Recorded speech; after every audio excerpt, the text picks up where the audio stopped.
정부가 또는 정책이 미처 챙기지 못한 분야의 고통을 덜어드리도록 끊임없이 노력해 갈 것입니다.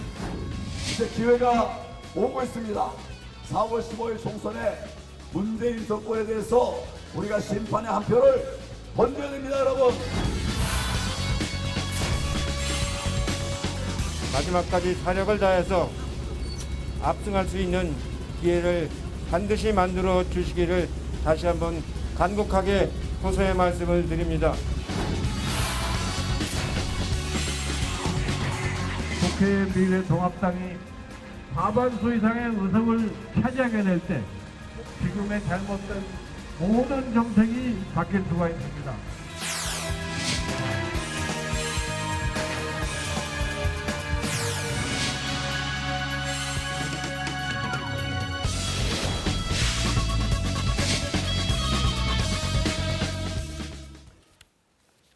개봉박도 내일부터 사전투표가 시작됩니다. 오전 6시부터 오후 6시까지 이틀간, 그러니까 내일과 모레, 금요일, 토요일 전국 어디라도 가기 편한 데에서 투표하시면 됩니다. 전원책 변호사 최민희 전 의원 자리했습니다. 어서 오십시오. 예, 안녕하세요. 처음에 하나만 여쭤보고 갈게요. 판넬 드렸어요? 적으셨군요. 네. 자, 엿새 남은 총선 민주당과 더불어시민당, 미래통합당과 미래한국당이 몇 석이나 얻을까 두 분의 예측을 미리 여쭤봤습니다. 자, 판넬 들어주시면요. 전 변호사님. 자, 누구 설명부터? 네, 전 변호사님 설명부터 들을까요? 예. 그 두 석 차이로 미래통합당과 미래한국당이 이기는 걸로 예측하셨습니다. 네. 이 숫자는 정의당, 네. 그리고 민생당, 이렇게 또 판넬 좀 보여주시면서 예, 죄송합니다. 네. 예, 이렇게. 국민의당, 네. 이 세 당의 성과를 빼고 난 이제 네. 나머지 당입니다. 아마 나머지 당에서 의원을 배출하기는 힘들다고 봐요. 네. 제가 보기로는 그런데, 근데 일단은 요건 아직까지는 그 야당의 희망사항입니다. 네. 왜 그런가 하면 현재의 그 여론조사 판세로는 이거보다는 아직까지 야당이 그 의석을 얻기가 좀 힘들다고 보이는데, 하지만 선거 전 남은 오늘 포함해서 남은 6일 동안 반전이 일어나리라고 이제 저는 생각을 하고 있습니다. 분석과 희망이 예, 섞인 거다 예. 이 말씀이시죠? 예, 네. 그 반전이 일어나면 또 선거 전에는 지금까지는 그 코로나 19에 대한 문재인 대통령의 대처가 뭐 워낙 잘했다, 이른바 각국의 정상회의에서 전화가 온다, 이런 뉴스가 이틀이 멀다고 계속 쏟아지니까 그런 덕을 또 많이 보고, 최근에 돈 퍼붓기가 엄청나게 좀 심해요. 아까 방금 또 앵커가 말씀하셨지만 네. 뭐 식당 돈을 미리 뭐 몇백억을 미리 풀겠다, 선결제요? 이런 네. 이런 식의 이게 선거 지원 아닌 지원이 계속 이루어지다 보니까 여당의 지지가 높지만은 저는 마지막에 반전이 일어나리라고 봅니다. 경제가 이렇게 폭망을 한 중간 선거에서 여당이 승리를 한 것은 이거는 말이 안 되는 것이거든요. 네. 그래서 야당이 승리한다고 보더라도 야당이 박빙의 승리밖에 그럴 수 없을 것이다. 알겠습니다. 예, 네. 이렇게 보는 겁니다. 의원님 설명 듣겠습니다. 예, 저는 민주당하고 시민당 합쳐서 149석. 근소하게 과반을 확보하지 못한다. 예. 네. 통합당하고 한국당 합쳐서 네. 137석. 이대로라면 사실 지금 의석수보다는 오히려 미래통합당과 미래한국당이 오히려 의원수 순증은 더 많아지는 결과입니다. 네. 그렇죠. 네, 물론 여기서 열린민주당이 빠진 예, 거기 때문에 열린민주당 열린민주당도 또 한편 뭐 같은 민주당 계열이라고 본다면 조금 더 달라지지만 일단 이렇게 지금- 전망하신 이유가 네, 저는 그 열린민주당의 지지율은 좀 더 빠지고 시민당의 지지율은 조금 오를 거라고 봅니다. 추이 네. 자체가 그렇게 네. 보고 그리고 이것은 특별한 변수를 고려하지 않은 겁니다. 예를 들면 말씀하신 무슨 한방 비슷한 거 그게 있다면 그게 어느 쪽으로 갈지 예측할 수 없기 때문에 네. 저는 그런 그 예측 불가해한 요소는 빼고 지금 상태 그대로 추세가 지속되리라고 봅니다. 그래서 이 정도 네, 예측했습니다. 알겠습니다. 공통점이 숨어 있습니다. 군소정당은 고전할 거라는 전망은 두 분이 엇갈리신 것 같습니다. 네, 무소속이나요? 네, 자, 알겠습니다.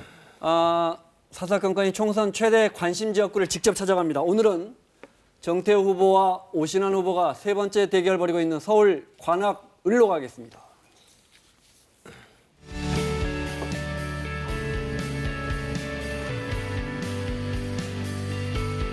좀 막대한 정책으로 그리고 강력한 추진력으로 우리 관악을 한번 확 뒤집어 놓고 싶다.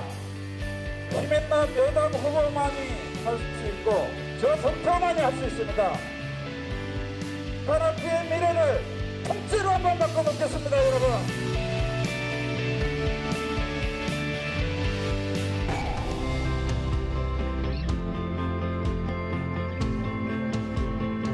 관악이 좀 새롭게 변화하길 바라는 마음으로 정치를 시작했고 늘 지역 주민들과 소통하고 함께하면서 천만 그대로 초심 잃지 않고 일할 줄 아는 사람 오신환을 꼭 선택해 주십시오.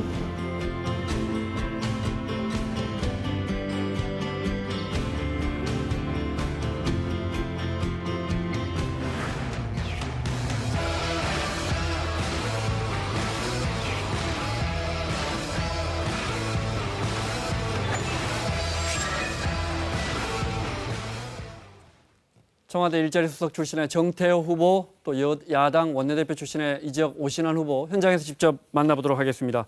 자, 두 후보 제 말씀 들리세요? 네, 잘 들립니다. 안녕하세요. 네, 인터뷰해 주셔서 고맙습니다. 정태호 후보께 먼저 여쭤보겠습니다. 지금 어디 계십니까? 예, 저는 신원시장이라는 곳에 입구에 서 있습니다. 네. 자, 연일 고생이 많으십니다. 분위기가 어떻습니까? 정태호 후보에게 좀 넘어온 것 같습니까? 예, 지금 코로나19 사태로 인해서 많은 걱정들을 하고 계시고요. 또 그로 인한 이제 경제적 어려움들에 대한 고통, 이 말씀들을 많이 하십니다. 그럼에도 불구하고 우리 지역 발전에 대한 기대를 많이 말씀을 하십니다. 아무래도 지역 발전을 위해서는 중앙정부나 시, 서울시와 협력할 수 있는 그런 후보에 대한 기대가 있는 것 같고요. 그런 흐름들이 많이 생기고 있는 것 같습니다. 네, 오신환 후보 만나보겠습니다. 지금 어디 계십니까? 예, 저는 지금 난곡의 도깨비 시장 인근 거리에 나와 있습니다. 네, 유세하면서 만나시는 시민들 분위기는 어때요? 좀 승기를 잡으신 것 같아요? 예, 지금 자영업 소상공인들이 벼랑 끝 위기에 놓여 있는 그런 상황입니다. 국민들이 그간 문재인 정권 3년 동안 정말 실체가 없는 소득주도 성장으로 인해서 지금과 같은 이런 경제 실정, 그 폭망에 대한 그런 어떤 불만과 분노가 있고요. 그런 측면이 이번 4.15 총선에서 대한민국 경제를 살리기 위한 선거로 표심이 작용되리라고 확신하고, 제가 지난 5번의 선거에 이어 6번 치르는데요. 국민들의 반응이 가장 뜨거운 선거가 아닌가 저는 이렇게 생각합니다. 예. 네, 알겠습니다. 바로 여쭤보겠습니다. 오신환 후보께 먼저 여쭤볼게요. 왜 관악을 해서 오신환이 돼야 하는가 설명 들어보겠습니다. 아시다시피 우리 관악은 27년간 야권, 민주당 텃밭이었습니다. 하지만 지난 5년 전에 우리 관악 주민들께서 관악의 새로운 변화, 저 오신환을 선택하셨습니다. 5년 동안 그 기회를 헛되이 하지 않기 위해서 저는 쉼없이 달려왔고 그 의정활동에 대한 평가를 높이 해주고 계십니다. 일을 잘했기 때문에 바꿀 필요가 없다라는 말씀들을 많이 하시고요. 그거는 많은 분들이 인정하는 사실입니다. 우리 관악은 정치 공학이 통하지 않는 그런 선거 지역입니다. 진정성을 다해서 주민들과 함께 소통하고 선거 때만 반짝 나타나는 그런 사람이 아닌 늘 주민과 함께 해온 일 잘하는, 일할 수 있는 후보, 저 오신환을 꼭 선택해 주리라 믿습니다. 예. 네, 같은 질문 드리겠습니다. 정태호 후보께요. 자, 세 번째 도전입니다. 네, 서력을 벼르고 계시는데 관악을은 왜 정태호를 선택해야 하는지 설명해 주시면요. 예, 우리 오신환 의원님께 지난 5년 동안 역할을 많이 우리 지역에서 맡겼습니다. 그러나 지역 발전, 지역 변화에 대한 그 기대가 만족되지는 못한 것 같습니다. 그래서 주민들께서 지역 발전을 강력히 원하고 계시고요. 그래서 제가 슬로건을 관악을 통째로 바꾸자 이렇게 말씀을 드리고 있습니다. 근데 통째로 바꾸기 위해서 좀 더 대담하고 대담한 정책과 또 강력한 추진력이 필요하는데요. 그렇게 하기 위해서는 중앙정부와 또 서울시의 재정적인 또 정책적인 지원을 필요로 합니다. 이 지원을 누가 끌어낼 수 있느냐에 대한 기대가 우리 주민들이 이번 선거에서 판단하는 중요한 기준이 되는 것 같습니다. 제가 청와대 일자리 수석으로 일하면서 특별히 광주형 일자리를 완성시킨, 그래서 현대자동차가 23년 만에 국내 첫 완성차를 생산하는 공장을 직접 만든 사회적 대타협을 이룬 것, 이런 것들 주민들이 높게 평가하시고요. 그 기대 때문에 결국 지역 발전을 위해서 정태호가 국회의원이 돼야 된다, 이렇게 많이 말씀을 하고 계십니다. 네, 공약 관련해서도 두 분께 하나만 여쭤보겠습니다. 두 분이 공교롭게 가장 중점을 두는 공약이 난곡선 경전철 2022년 조기 착공입니다. 하나씩 여쭤보겠습니다. 과연 조기 착공까지 할 필요가 있는지도 여쭤보고 싶고, 이번 총선에서 여야 후보가 공약한 신설 노선 지하철역이 100개가 넘습니다. 죄다 우리 지역에 지하철역을 만들겠다는데 이게 맞는 건지요? 네, 정태호 후보님 먼저 여쭤보겠습니다. 네. 예.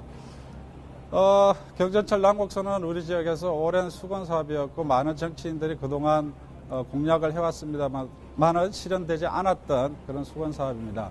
그러나 지역 발전을 위해서는 반드시 해야 될 일입니다. 그러나 지금 우리 지역의 의지와 관계없이 이미 서울시가 경전철 난곡선은 재정사업으로 추진하는 걸로 확정을 하고 지금 국토부 승인을 기다리고 있는 중에 있습니다. 국토부 승인이 나면은 이제 기획재정부의 예비 타당성 조사를 통해서 본격적인 사업 추진이 이루어지는데요. 이런 절차를 가장 빠르게 추진해낼 수 있는 사람이 누구냐? 결국은 중앙정부와 대화가 잘 되고 또 중앙정부에서 일해본 경험이 있는 사람이 잘 할 수 있다. 이렇게 저는 주장하고 있는 것이고, 그래서 2022년에는 반드시 경전철이 착공해야 된다라고 공약을 하고 있습니다. 오신환 후보님 방금 정 후보님 이야기하신 중앙정부에서 일해본 후보, 여당 후보가 조기 착공에 더 유리하다, 이 부분 어떻게 보십니까? 그럼 모든 선거의 후보들이 다 여당 후보가 당선되는 게 맞겠죠. 그건 어불성설이고요. 아시다시피 정치는 누군가에 기대서 하는 것이 아닙니다. 본인의 힘으로 정치를 하는 겁니다. 제가 3선 국회의원에 도전하는데요. 초선이 할 수 없는 그 많은 일, 그 3선의 힘으로 또 관악의 힘으로 반드시 이뤄낼 수 있다고 생각합니다. 제 임기 중에 이미 신림선 지하 경전철이 착공을 했고, 이제 내후년 2022년 2월에 신림선 지하 경전철이 개통을 하게 됩니다. 우리 보라매 공원 지하에 차량 기지를 만들었는데요. 이미 난곡선 지하 경전철의 차량 기지도 함께 만들었습니다.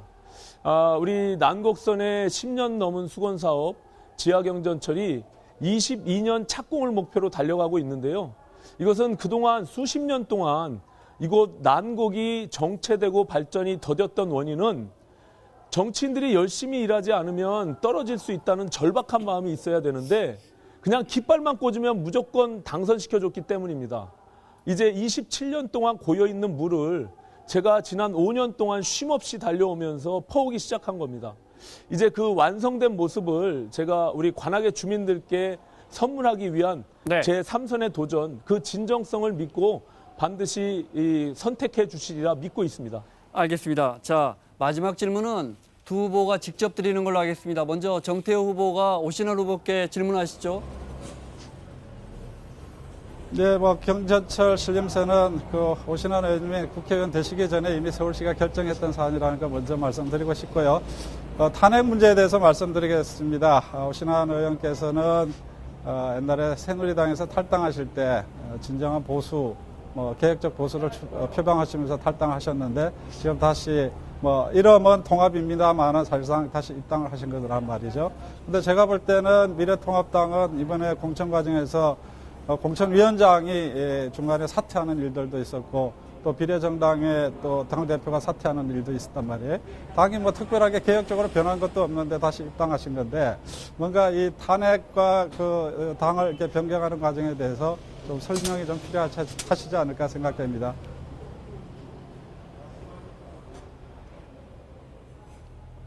네, 오 후보님 답변하시면 됩니다. 네네.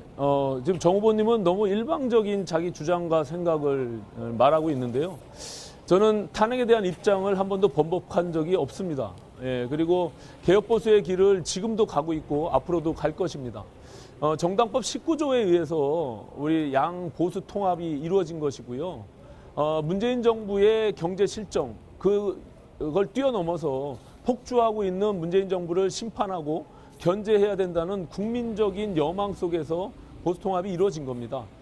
공천 과정에서 중도 확장적인 개혁 보수가 이루어질 수 있는 다양한 사람들이 공천돼 왔습니다.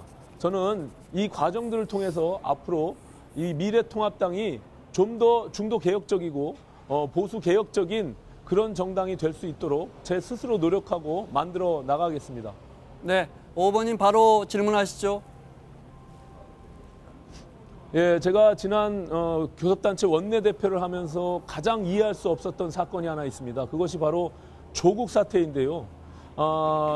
국민들이 그렇게 반대하면서도 청와대가 임명을 강행했습니다. 피의자 장관을 임명하고 결국에는 사퇴까지 이르게 됐는데요.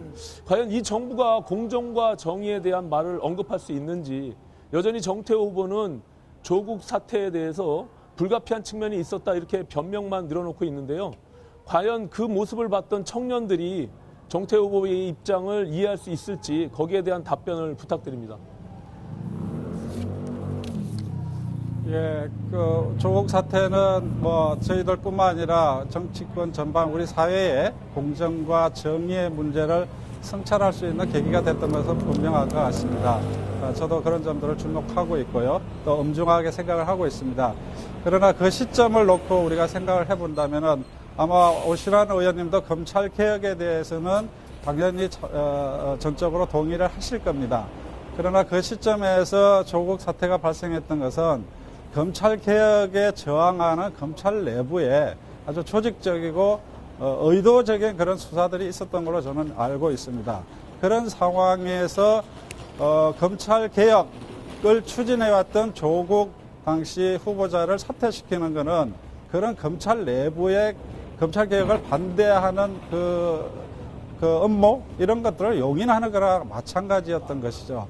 그래서 결국은 그런 정치적인 판단에 의해서 조국 임명은 불가피했던 것이다라는 것이고요. 그 위에 이제 사퇴함으로써 검찰 개혁이 정상적으로 지금 가고 있다고 생각을 하고 있습니다. 네, 알겠습니다. 자, 수고하셨고요.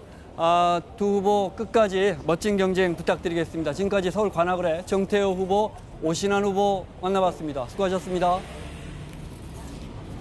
감사합니다. 고맙습니다. 서울 관악을의 두 분 후보 이외에도 기호 3번의 민생당의 한인수 후보, 기호 7번의 우리공화당의 박현성 후보, 또 기호 8번의 민중당의 김한영 후보 등이 출마했음을 알려드리겠습니다. 총선 이야기 이어가겠습니다. 차명진 후보 이야기 하겠습니다. 저 얘기 할 이야기가 잠깐 하면 안 돼요? 네, 먼저 하시죠. 예. 네. 그런데 이게 두 후보의 얘기를 들어보니까 이 국회의원이 국민의 대표고 이 국가적 어젠다에 대해서 이제 논의를 하는 그런 분들인데 이 지역 공약이 너무 많아요. 제가 이번에도 각 지역을 보면 전부 다 우리 지역에 뭐 새롭게 뭐 전철을 놓는다, 이 다리를 놓는다, 이 건물을 짓겠다. 결국 그렇게 되더라고요. 예. 네. 이게 지금 가령 시의원이나 시장, 구청장이 해야 될 공약을 국회의원들이 하고 있단 말이에요. 에스컬레이터 예. 위에서 이거 제가 놓은 예. 겁니다. 이렇게 하시더라고요. 예, 결국은 그래서 이게 그 예산 심의 때 보면 쪽지 예산을 오고 가고 그 쪽지 예산 많이 갖고 간 사람이 다 고집 네. 순서잖아요. 이게 과연 올바른 것인가? 네 분 분께 예. 한번 물어보죠. 이게 올바른 것인가? 네. 예, 여야를 저는 막론하고. 국회의원 선거는 중앙의 지역구별로 나누어서 대표성 때문에 중앙 정치를 하러 가는 거라고 생각합니다. 그래서 국회의원 선거와 구청장 선거 달라야 된다고 생각합니다. 그래서 이번 선거는 그러니까 유권자들께서 지역 공약 잘하겠다는 후보, 그건 뭐 조금만 좀 이렇게 감안하시고요. 네. 이게 이 위기의 상황에서 문재인 정부를 심판하겠다는 야당을 심판할 건지 아니면 문재인 정부를 심판할 건지 그에 따라 투표하시는 게 좋지 않을까 합니다. 네, 뭐 그렇게들 하실 겁니다. 네. 자, 차명진 의원이 10년 전에 현직 의원일 때 논란이 됐던 그 이야기부터 시작하겠습니다. 10년 전입니다. 그때 이제 최저임금이 6,280원이었는데 내가 생활해 봤더니 이렇게 아침, 점심, 저녁 먹고 간식도 먹고 이웃에게 약도 사주고 심지어 신문까지 사봤는데도 돈이 남더라. 그래서 그때 유명한 이야기를 하죠. 황제의 식사가 부럽지 않았다 해서 논란이 일었었거든요. 네, 내가 생각하는 차명진 후보는 이런 사람이다. 아니 저도 차 의원을 좀 압니다. 네. 그런데 참 사람이 재기 발랄하고 총격이잖아요. 뭐 그림도 잘 그리고. 그런데 이 조금이라도 불의를 못 참고 그걸 꼭 말로 해야만 직성이 좀 풀리는 성격이 있어요.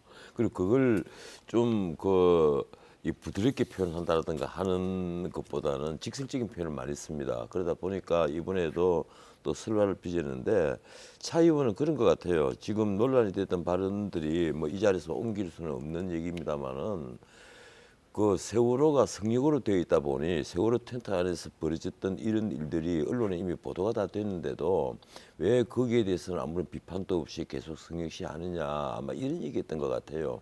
근데 지금 뭐 보고 뭐 논란 같으면 뭐 보고 또 논란다고 야당의 지도부가 이것도 또 문제될 발언이라고 봐서 즉각 제명을 하겠다고 했는데 그래서 당내 일부에서도 반발이 저는 있는 것이라고 보고 있습니다. 알고 있습니다. 그렇게.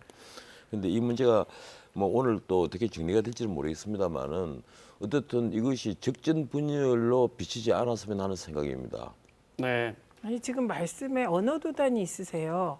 지금 그렇다면 차명진 의원이 얘기한 그 말, 입에 담을 수 없는 말이 사실이라는 걸 전제로 하시는 말씀인가요? 아니 그게 지금 뉴스에 보도가 됐다 해서 어디에 보도됐습니까? 잠깐만요.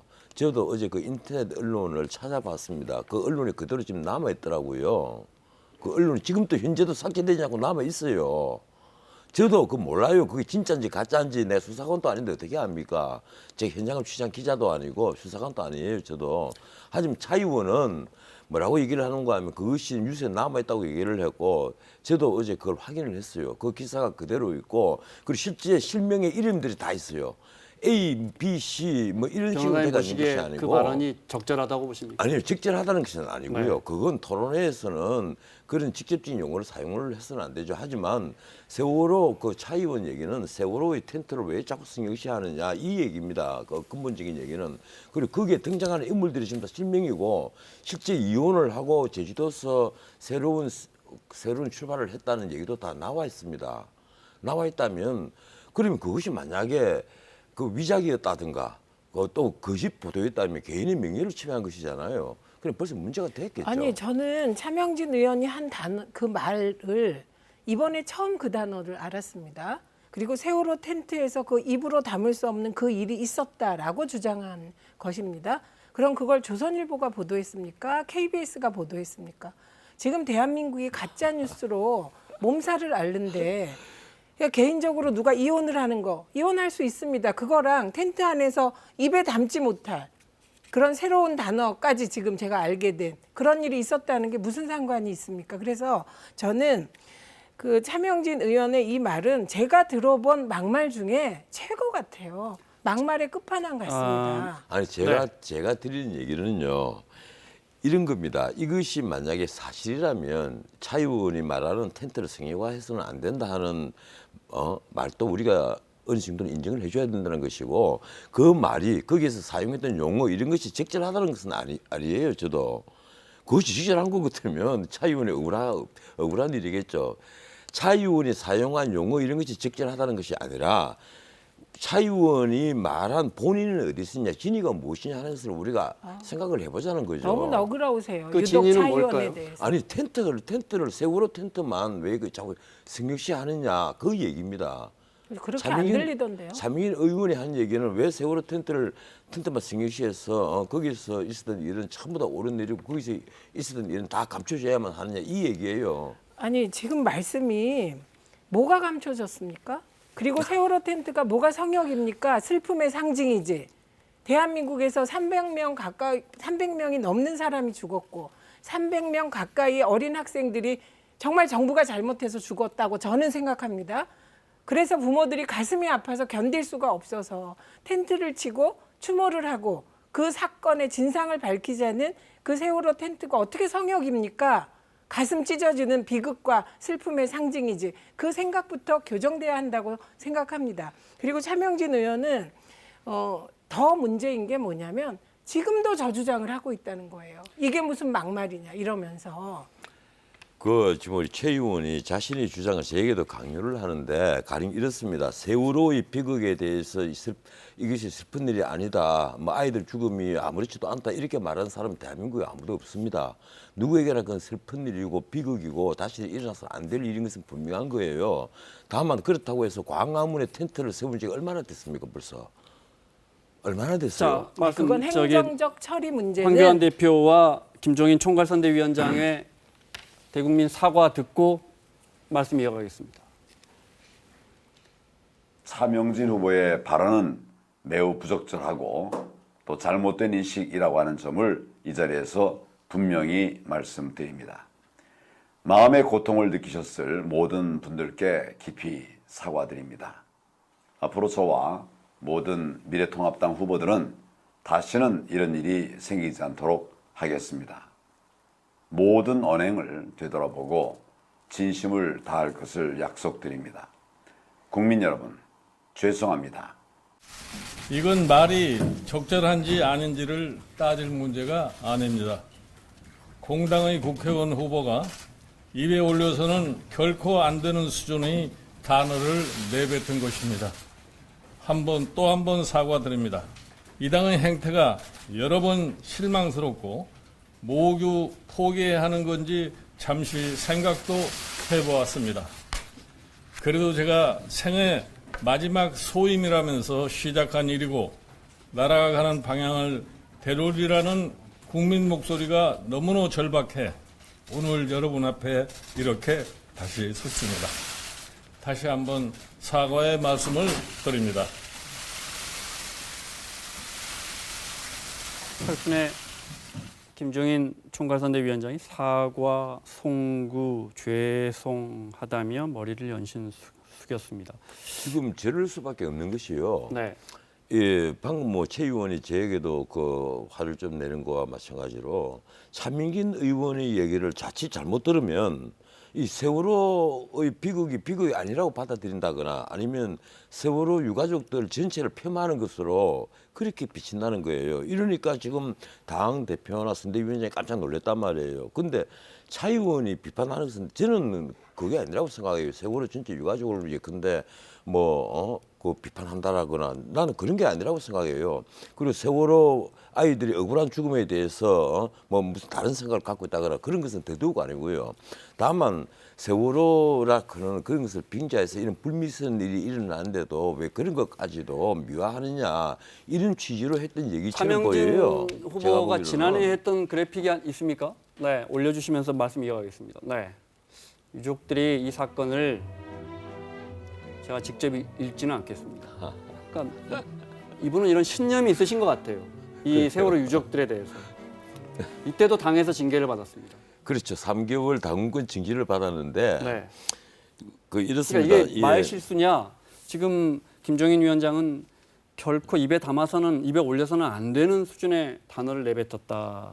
저는 김종인 위원장이나 황교안 대표의 결정을 두고 뭐라고 얘기하고 싶지는 않은데 다만 이 앞에 또 한 명이 있었잖아요. 김대호 후보자가 있었는데 그 경우는 가령 30, 40대가 너무 정서적 접근을 한다 이러다가 저는 그 사건하고는 그 발언하고는 비교도 안 될 수준의 물론 그렇습니다. 네. 그거는 저는 정말 깜짝 놀랐어요. 특히 이건 노인 폄하 발언은 전혀 아니라고 저는 생각하는데 그걸 당에서는 노인 폄하 발언으로 봐서 결국 전명체를 하더라고요. 그런데다가 연이어서 딱 하루 뒤에 또 차민긴 의원 발언이 터졌는데 이것도 전혀 재고의 여지도 없이 그냥 곧장 전명하겠다 이래서 당 대표와 선대위원장이 저렇게 사과하는 모습을 연출을 하는 것은 지금 바로 선거를 목전에 두고 과연 저것이 어떤 의도고 그리고 직전 분열을 비치지 않겠느냐. 적어도 본인이 해명할 기회는 줘야 되고 또 그리고 저것이 본인만 사퇴를 하는 것이 아니고 본인 거기만 후보가 없어지는 것이 아니고 다른 지역구에서 열심히 싸우는 다른 후보자들에게도 영향을 미친단 말이에요. 예, 그래서 제가 걱정이 있기 때문에 드리는 얘기지. 네. 제가 취재한 바에 따르면 다른 미래통합당 후보들은 차명진 후보의 저 발언 때문에 선거운동하기가 힘들다는 아우성이 더 많은 것으로 알고 있습니다. 아니, 언제 야당 의원까지 그렇게 취재를 그리고 하셨어요? 저는 제가 잘못 알아들으면 세월호 유가족들을 폄훼하는 것이 아니라 대부분의 사람들이 차명진 의원의 입에 못 담을 발언을 듣고 세월호 가족들을 폄훼할 뿐만 아니라 부모 잃은 그 부모의 가슴에 정말 또 한 번 그 칼로 후벼판다고 생각할 거라고 보고요. 그다음에 근데 이제 문제는 차명진 후보가 개인적으로 장점도 있겠죠. 그런데 이런 막말이 한두 번이 아니고 막말 때문에 컷오프의 위기에 몰렸습니다. 그런데 공천을 받았어요. 그러니까 한마디로 얘기하면 예고된 공천 참사입니다. 저는 선거를 오랫동안 지켜봐 왔고 직접 선거도 해봤지만 제1야당이 선거 기간 중에 자당 후보를 2명이나 제명하는 이런 사태는 저는 일찍이 목도한 적이 아직은 없는 제명이 것 안 같습니다. 됐습니다. 최고위에 올라가서 네. 제명이 될 가능성이 높습니다. 네, 가능성이 높은 이 상황 제명하겠다라고 당대표가 얘기하는 이건 못 본 것 네. 같습니다. 알겠습니다. 자, 넘어갈게요. 김종인 위원장이 오늘 모든 대학생, 대학원생 한 200만 명 되더라고요. 예. 100만 원씩 주자는 건 어떻게 보십니까?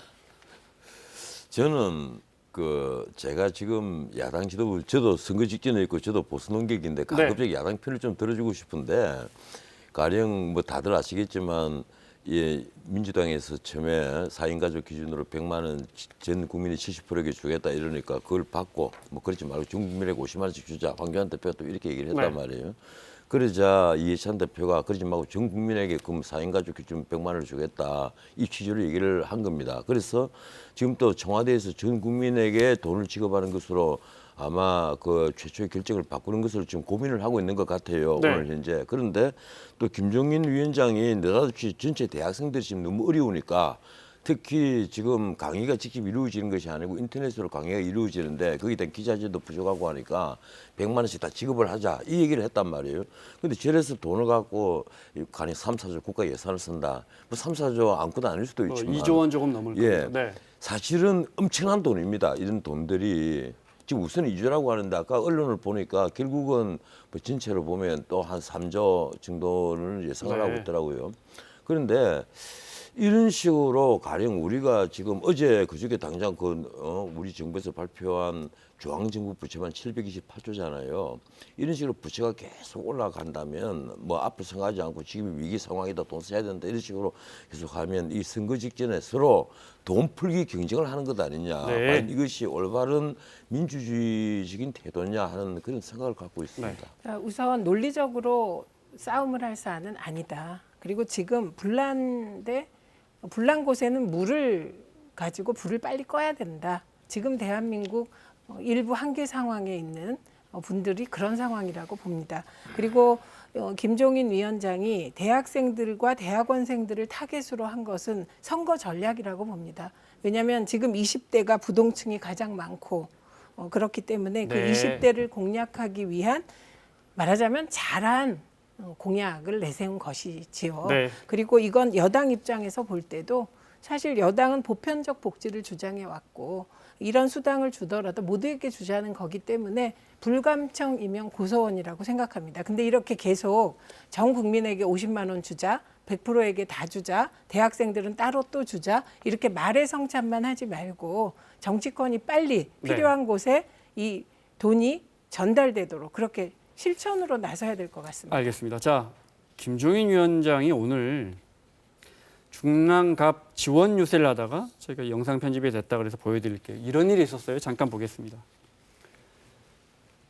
이번에도 여러분들이 이 서울 시민들이 더불어민주당이 국회 과반 의석을 차지하도록 더불어민주당의 후보자들을 많이 국회에 보내시면은 그 순간에 우리나라의 지금 현재 문재인 정부가 시행하는 모든 실정을 한꺼번에 바꿀 수 있다는 것을 여러분에게 강조해서 말씀을 드리는 겁니다.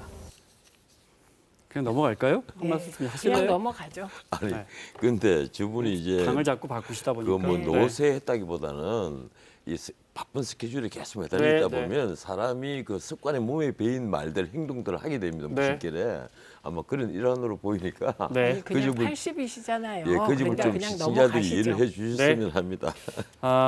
뭐 광폭 행보를 하고 계시니까요. 네. 격전지 두 곳만 보겠습니다. 어제까지 여론조사한 건 저희가 보여드릴 수 있어서 보여드리겠습니다. 네. 먼저 KBS가 한국 리서치 의뢰 창원 진해구입니다. 네. 황기철 후보와 이달곤 후보. 황기철 후보는 진해 해군 참모총장 출신이고요. 네, 이달곤 후보는 MB 서울대 하버드대 나와서 공직 경험이 풍부한 청와대 정무수석도 하고 행안부 장관도 했더군요. 이달곤 예, 행안부 후보가. 장관을 네, 했죠. 어떻게 보십니까? 예, 그래서 지금 이제 조기에 그 나오는 한 7% 차이, 저런 차이가 사실 전국을 보면 굉장히 많아요. 특히 서울에도 굉장히 많고 네. 민주당이 그 통합당을 한 5%에서 7% 정도 앞서는 지역구가 굉장히 많이 있습니다. 그런데 여기에 대해서 이제 앞으로 반전이 일어나지 않으면 통합당은 아까 제가 말씀드린 것보다 훨씬 더 그 이제 적은 성적을 올 수밖에 없겠죠. 그런데 뭐 이달곤 후보가 아직까지 그 정치에 아주 능한 그런 정치는 아닙니다만은 저는 개인적으로 이 숨겨진 샤이 보수 네. 표를 감안을 하면 저 정도 같으면 문제가 더 박빙으로 보고 있는데 이번 총선에서 정말 그게 관건인 것 같아요. 예. 네. 그 지금 이번 총선에서 남은 6일 동안 오늘 포함해서 6일인데 네. 이 볼 게 20대와 50대가 어떻게 그 바뀌느냐. 특히 20대, 50대 부동층이 많습니다. 전체 부동층이 한 20%를 좀 넘어 보이는데 이 중에 샤이 보수가 포함되어 있단 말이에요. 이분들이 투표장으로 가느냐 안 가느냐에 그 보수 후보들이 운명이 걸려 있다. 저는 이렇게 보고 있습니다. 저는 저 지역은 독특한 지역으로 봅니다. 네. 왜냐하면 저기는 여야 대결이 큰 의미가 없고요. 그래요? 저기는 네. 진해잖아요. 그러니까 예, 군인분들도 많고 해군 지역입니다. 군인 가족들도 많고. 네, 해군 지역입니다. 그러니까 그리고 전국에서 오신 분들이 많다 이 말씀. 네, 그렇습니다. 그렇기 때문에 해군 참모총장을 지지하는 거지. 저는 저분을 왜 지지하냐고 물어본다면 구체적으로 네. 당보다는 해군 참모총장 개인 지지라고 봅니다. 네. 그리고 저 지역이 또 샤이 보수가 있을 지역이 좀 아니죠. 왜냐하면 저긴 전통적으로 보수적인 지역이라 오히려 있다면 샤이 진보가 있을 지역인데 저 지역은 저는 해군 참모총장이 당선 가능성이 높은 지역이고 그런 결과적으로 보면 이달곤 후보가 아무리 장관을 하고 수석을 했어도 해군에 더 방점을 두는 지역이 아닌가. 그러니까 저 지역은 민주당이 공천을 잘했다고 평가해야 될 것 같습니다. 네. 자, 이번 여론조사는 KBS가 한국 리서치 의뢰에서 유선 RDD와 3개 통신사 제공 휴대전화로 조사한 것입니다. 95% 신뢰 수준에서 표지 오차는 플러스 마이너스 4.4%포인트고요.